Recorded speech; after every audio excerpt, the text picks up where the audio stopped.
Welcome in, everyone. It is Saturday edition, orange and blue today. Cecil, Lammey, Andrew Mason, and we made it through the week. We know the Broncos and Texans game is going to be very big, Mace, but I saw PFF have, playoff grades, like chances to make the playoffs with a win. 90% chance of making the playoffs for the Broncos. If they lose, it's a 64% chance that they make the playoff. Yeah, I think that's actually pretty interesting. It doesn't seem like to me it should have that much of a swing on it. I think the Broncos are still in very good shape if they don't win this game. To me, I think it's got much more of an impact for the Texans. Like if they don't win this game and they're sitting there at 3-5, and they do have a couple of winnable games on the backside of this with Jacksonville and at Tennessee. But then as they get late November into December, they've got a stretch of Buffalo, at Indianapolis, and at Kansas City. Then they get Arizona and the Raiders, and they close with at the Chargers and the Colts. I mean, 5 of their last 7 are really difficult. I mean, to me, for them, this is if not a must win for the Texans, it's pretty close to it. Whereas I don't see this for the Broncos having the same type of huge leverage. To me, I'd say of the next 3 games, I'd say this is probably the least important of the 3, with all due respect, because the other 2 beyond this are divisional games. And then, of course, one of them is that big game against Kansas City. Everyone looking forward to that. I look at this as, okay, is Houston desperate? Do you get a sense that they're desperate? The Colts are running away with it. I mean, they're the darlings of everybody. If the playoffs started today, they would be the number 1 seed. And I look at those wild card spots. New England, Buffalo. Somebody's getting a wild card spot. Somebody's winning the division. The AFC West has 3 teams that could either win the division or get the wild card. The AFC South, it was just supposed to be Houston, and now it's Indy, and even Jacksonville's ahead of them in the rankings right now. And the AFC North is likely to be just 1 team. It might be Baltimore, the scariest of those teams, in my opinion, if they make a run. But do you get the feeling that Houston's desperate at this point? They don't sound like a desperate team, but they probably should be a desperate team. I'll tell you this. I thought they played last Sunday against San Francisco like a desperate team. Yes. So even though they're not talking like a desperate team, I think after that Seattle game, I thought really surprising that they came out of their bye on Monday night, that late night game in the doubleheader there on October the 20th. I was surprised that they came out looking as desultory as they did in that game. I thought they would come out with a lot more vim and vigor, especially because they went into the bye, admittedly against a bad Titans team and then a Ravens team at that moment that was bad, of course, without Lamar Jackson. They won those 2 games going into the bye by a combined margin of 70-10. I thought they would use that momentum and then come out of the bye rip-roaring when they went to Seattle, and they laid an egg. Now, the response that they had against San Francisco last week, that's the response you like to have to a bad game.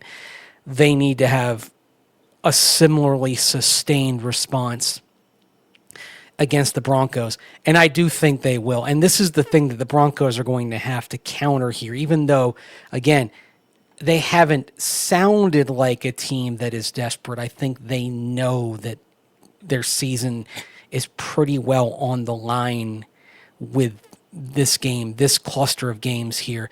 They are in the midst, of course, of 4 home games in a 5-game stretch, and they know they've got to have these games if they want to be a playoff team. Yep, and a desperate team at home. Broncos on the road without Pat Surtain, without Marvin Mims. We talked about it on Friday, Mace. Let's get into this on the Broncos side of things. Like, okay, that Houston Texans defense is tough until you get to the red zone, which is odd. It's like bend but don't break. This is like don't really bend but then break. Yeah. It's weird.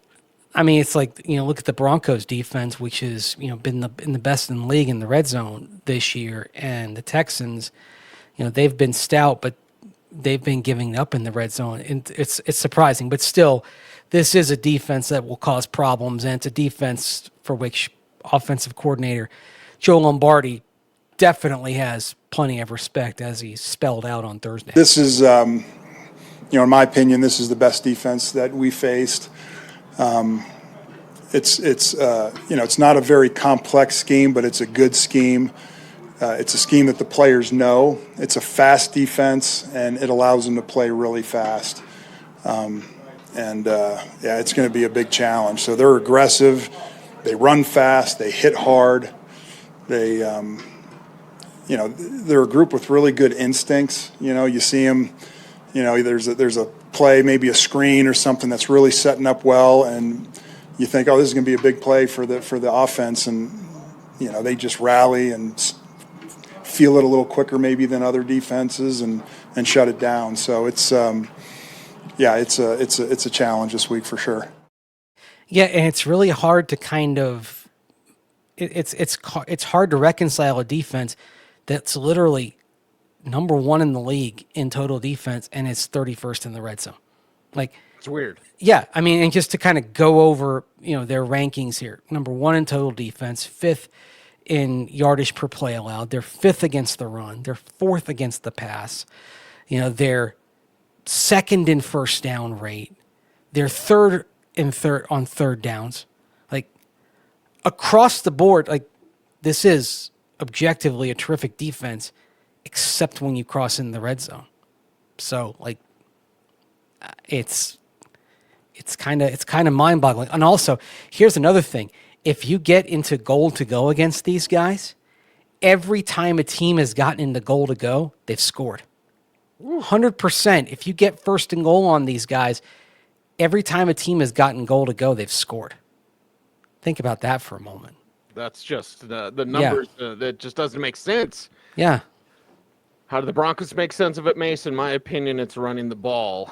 Thanks to our friends at Sumer Sports, you can see that the Texans run nickel defense 77% of the time. Good thing with Bo Nix is that Bo Nix has 3 rushing touchdowns against nickel defense. He also has all of his picks against nickel defense. But to me, the key is J.K. Dobbins and, as much R.J. Harvey as they want. And then even Bo Nix running. I normally don't call for that, Mace, but I'm calling for that on Sunday. You're calling for that. He's got to run judiciously, though. I don't want him running into contact. I don't mind him taking off, but I want him getting out of bounds. I want him sliding before there's a risk of getting hit. Discretion is going to be the better part of valor here in this. I don't mind design runs. I don't mind him taking off. I don't want him exposed to contact. That's the key thing here. If you're going to have Bo Nix run the ball, and I don't, again, like I said, I don't mind this as part of it. As a young quarterback, this is a club that he has in his bag, and it's a club that forces defenses to play more cautiously in coverage if you've got to respect that. So it's not something that you ever want to completely get away from, because he is athletic enough to where as long as you've got that threat, they have to think about it. I just don't want to see this becoming something where you do expose him to the risk of injury, because if you want to think of something that could take this whole season and the momentum the Broncos have built and completely waylay it, it would be Bo Nix getting injured. So that's the one thing. Just if you're going to run, be careful here. Be safe. And this is a hard-hitting defense. This is another thing. It's an aggressive, hard-hitting defense, and that's why I get what you're saying, but like the spidey sense tingles and says, whoa, let's be cautious here. I don't want him running into trouble. The best thing about this is with nickel defense, it's a lighter package of defenders up front, and also you spread them out. If you look at their most likely or most formation that gives them the most problems defensively, it's actually a spread. It's a trips formation. So it's 3 wide receivers, it's 1 running back, it's 1 tight end. Spread this team out. They've got a lot of ground to cover, and that's where some of those soft spots can come for either JK, RJ, or Bo as runners. No Marvin in this one, so that takes away the – I love that end of round, once in a while, threaten, make them think about it. Yeah, and that's where the 11 personnel may not be as effective in this game as it has been without Marvin Mims Jr. That's an element, a dynamic element removed from the offense, and unfortunately – he's irreplaceable in terms of skill set. Nobody's like him. You could, with all due respect to Cortland Sutton, Troy Franklin, Pat Bryant, if one of those receivers got injured, you could replace the skill set and body type reasonably well by just, shifting everybody up. You've got A.T. Perry with some experience on the practice squad, and he slides in, of course, and then Trent Sherfield moves up. Unfortunately, there isn't an apples-to-apples equivalent for Marvin Mims Jr., and so this is losing a unicorn basically on this offense. This is tough. Losing Marvin Mims Jr. takes out a great many packages and possibilities in your game plan. And that's why, even though other guys get the ball more, his loss is particularly profound in terms of the possibilities for your offense. Yeah, it's a declaration of influence. Marvin Mims will influence you. You don't know what's coming. Because I was going to say, okay, maybe a couple more touches for RJ. I won't get crazy and be like 20 touches for RJ, but like without Marvin, and again, not an end around formationally, but like, could Marvin see a little more of those space plays? Or maybe do you try Troy Franklin on some of them just to see if he can do it, because he can come close on the speed, perhaps. Yeah. Even though it's not necessarily the most natural thing for him. That's the thing. The thing that Troy doesn't have that Marvin has is the shiftiness. I mean, Troy's got some speed, but he doesn't have the same shiftiness that Marvin does. Like Marvin can, and we see it on the punt returns, the ability, the lateral agility as well. Like nobody moves on this team like Marvin does, and you're gonna see that on special teams as well, where he's irreplaceable. And this is on special teams, of course. This is also where you really wanted to have Courtney Jackson on the practice squad, and the Broncos rolled the dice, thinking they could get him back on the practice squad, and he chose to sign elsewhere. Yep. It's one guy does so many different things for this Broncos team. We're going to see how they adjust out there. Do you think Evan Engram starts to, cement himself, be a little bit more consistent in the target structure to him and kind of the play that we get from him? It's not going to be the deep seam stuff, but do you think maybe if we're spreading them out, if the Broncos are spreading them out, if the game plan is to spread them out, if Sean has that game plan, is Engram someone who can do some work? I mean, hasn't that happened already? He's been at 4 or 5 receptions in each of the last 6 games. I mean, ever since he came back against the Bengals, he's basically been 4 to 5 catches, 29 to 42 yards. So I think that's already happened, honestly. Can it be more then? Because 4 catches for 42 yards is not great, Bob. It's not great, but it's consistent. I mean, that's the thing. I think they've basically kind of established his role at where it stands. So I'd say probably. I mean, there's more that you can do, but are they willing to do that? Yeah, is Sean willing to do that? And is Sean willing to have that balance? It was pretty close, and I know it's Sean Mace, so I'm just kind of controlling my own brain. If he's got 7 more passes than runs, I'm not going to lose my mind. But I would certainly like closer to balance if we can.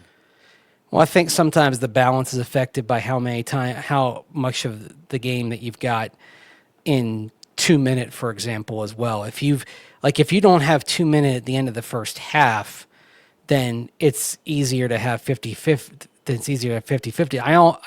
When I kind of go through a game in terms of looking at the balance, I tend to remove 2-minute drives at the end of each half because those are naturally going to be pass oriented because of what you're trying to do and the limited constraints time wise of how you're trying to do it. So I'd say take a look at everything other than 2-minute, and then if you're within, say, if you're within 2 or 3 plays of 50-50 run pass, you're feeling pretty good. Feeling good, feeling nice going into Sunday's game against the Houston Texans. We're about halfway through a Saturday show of Orange and Blue today. So before we get to what does this defense look like without Pat Surtain, we'll get a word from our sponsor. Today's episode of Orange and Blue Today is presented by Ramos Law, the official injury law firm partner of the Denver Broncos. Ramos Law was founded by Dr. Joseph Ramos, an attorney and ER doctor, to provide exceptional care to those injured in accidents. With a unique understanding of both medicine and law, the Ramos Law team is built to fight for you every step of the way. Experience the Ramos Law difference. Contact them today at ramoslaw.com. Question of the day, and we don't yet know, and nobody would say, without Pat Surtain, is it Chris Abrams-Drain or is it Jahdae Barron? I think you and I have a pretty good guess. It was Chris Abrams-Drain last week, and certainly on Thursday, Vance Joseph was talking up Chris Abrams-Drain once again. This kid's played well in the past for us, in a reserve role. His physical traits are, they are, NFL-like, so I have no worries with him playing. We have a good plan to kind of, pull Pat's weight with multiple guys. It won't just be one guy. It's going to be all of us. It's me calling it clean. It's our D-line, providing pass rush for our young DBs. And it's our young DBs just doing it right and playing to the system. It can't be a drop-off when you lose only one player. As great as Pat is, we get that. But, we got a game to go win. And I expect us to play well. And the guys who are playing in place of Pat, I expect them to play well. That's why they're here. It's good to have that kind of confidence, but it's only natural that there is a little bit of a drop-off from the defensive player of the year. That's right. Just realistic here. So he's not just your best corner, he's the best corner in the league. And you're without him. And Chris Abrams-Drain doing a hell of a job. We're certainly excited about him and what Jahdae Barron has done for this defense. I'm not going to say the tight end isn't a concern, but looks like no Dalton Schultz. So, Harrison Bryant, you know what I mean? Like, Jahdae Barron will have a little bit more freedom, perhaps, than he did when he was out there against Jake Ferguson this last week. But the confidence in the system, Mace, this is why VJ was... not necessarily salty, but he had a bit of an edge at the podium. He did. Now, Dalton Schultz did have a full practice on Friday. Okay. So he is questionable. So he went from DMP Wednesday and Thursday to full on Friday. So they're leaving the door open for him to be good to go. By the it was interesting on the Texans. I mean, they've got 10, they have 10 guys listed on their injury report, and only Danico Autry was limited on Friday. Everybody else was full on their injury report. So, but that was kind of interesting. But just keep an eye on that we may well see Dalton Schultz after all on Sunday. And then that is a concern. Yes, he's a hell of a tight end. Yes, and that causes matchup problems, and you do wonder if Houston may try to exploit, the linebackers in a way that Dallas did not last week. Now, Dre Greenlaw is going to be back on Sunday and expected to go more than just 21 plays like he did last week. But the big thing, of course, is figuring things out on Pat Surtain. Let's set this up. What was the question that you asked Vance Joseph on Thursday when you were at his press conference? Yeah, and I wouldn't describe him as salty, Mace, but it was a different response than what I was expecting, because I basically said, how complicating is it when you have to prepare, we kind of think Nico's going to play, but we don't know for sure. Christian's probably going to play, but we don't know for sure. at the time with two DNPs, it didn't look like Dalton Schultz was going to play. So I was like, where's the complexity in that when you have to prepare for a team, but you don't really know which players you're facing? Yeah, and here's VJ. We don't care about that. I think I think it's tough on them watching the tape, for the last 4 or 5 weeks and watching Pat out there versus not having Pat, right? I think it's more pressure on those guys to kind of figure out, who's going to play there and who's playing where and, what are you doing without Pat versus for me, I don't care. I have a plan for the tight end, for Nico, if he plays or not. Again, it's system, and it fits all the players, Houston's and ours. And in one of his answers, he also said the standard doesn't change. Yeah. So a lot of confidence coming from Vance Joseph. But I thought his answer threw me for a loop, Mace, because I'm like, I was expecting the standard like, well, they've got some talented guys, and even those Iowa State guys are really good. It was like, no, there are problems on them. Well, I think he's trying to set a tone for the entire defense. I think he's trying to say, okay, like, all right, we lose one player, but we still have to go out there and get the job done. That there's not an excuse here, and to kind of to show you how much that is permeating the locker room and how that message is getting across. Just listen to Nick Bonito on Wednesday. Yeah, I mean, we always had confidence in those guys. I mean, just KD last year when he had to come step up in the Chargers game, he made a big play in that game, and obviously we see the stuff that he does on a daily basis in practice, and we already kind of had that confidence in him, and even with Riley just being able to make plays every week. So we got the utmost confidence in those guys. They're all on message, on point. Like that, just because you don't have Surtain doesn't mean you're not that you're not at the same standard. And I think part of it also is you just played 7 of the last 8 games and really most of the 8th game, all but 21 snaps without Dre Greenlaw, a guy you were expecting to start and be incredibly impactful for you at the core of the defense. And you played without him.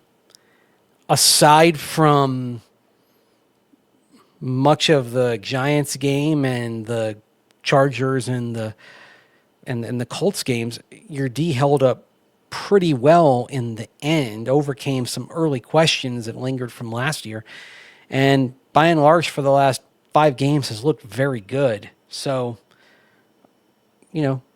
I get that messaging and I get where they're coming from. So we'll see what happens against the reality of an above average pass catching core and an above average pass catching core that a couple of years ago did have plenty of success against the Broncos. Now it's a different defense. Nick Bonito was not who he is today when the Broncos went down to Houston back in December of 2023. This D is different in construction, different in where players are. I mean, Zach Allen's a better player than he was back in December of 2023. Right. So it's not really analogous.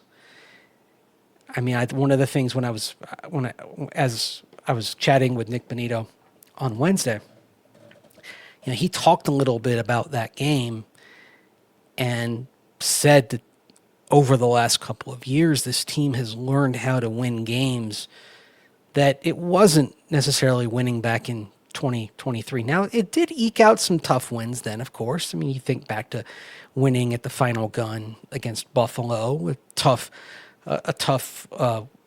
win against Minnesota at home, pulling it out in the end. But they lost that game in Houston. But it's one of those games where it was a lesson learned along the way, and those guys that are still here that were there then learned from that. It was part of the growing process to where they are today, where they hope that, okay, they're without Pat, they're without an incredibly crucial player on offense. I mean, think about it. Like, you're literally without 2 first-team All-Pros in this game. Yep. I mean, Marvin, he was special teams returner, but you had 3 first-team All-Pros last year, and 2 of them are not playing in this game. That is massive. And you're not going to have Nate Adkins, who is one of, we know, jack of all trades type of guy, one of those under the radar, incredibly valuable players, one of your glue guys. So you're without 2 All-Pros and you're without a glue guy. It's a huge test for this team. So what are you going to do? How are you going to figure this out?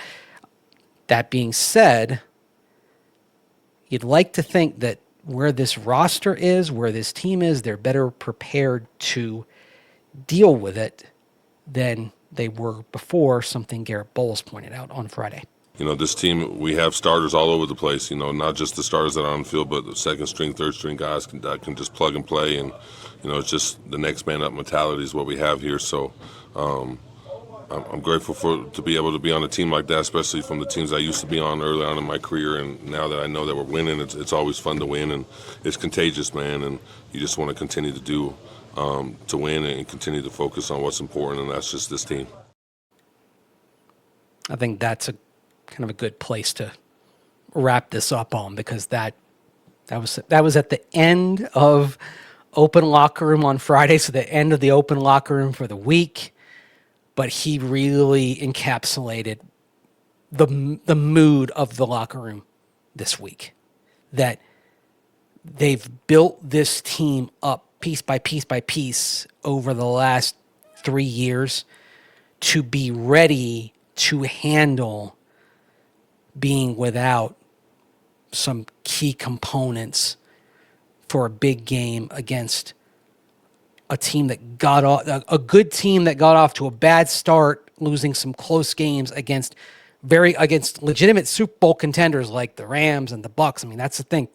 The Texans had a gauntlet to open the season and lost 2 tough games to maybe 2 of the 4 or 5 best teams in the NFL in the Rams and Tampa Bay. Lower scoring games too. Yeah. I mean, the Tampa Bay game went down to the last seconds and they lost. And because of that, this is a good team that is desperate, and you've got to go against them without 2 All-Pros and a glue guy. But this Broncos team has been built to where ideally you'd think they are prepared to handle being without some very important players. We're fixing to find out just how prepared they are. Emphasis on the word team. We got a team here on Orange and Blue today, and of course here as we lead the way on Denver Sports YouTube channel. Mace, how can folks help us out on our YouTube channel? Like, comment, share, subscribe, hit that notification bell so that you never miss vid. That's right. He is Andrew Mason. You follow him on all the socials at Mace Denver. I'm at Cecil Lammey, reminding you that OBT is a BFD. Thanks for watching. Stay tuned and stay frosty.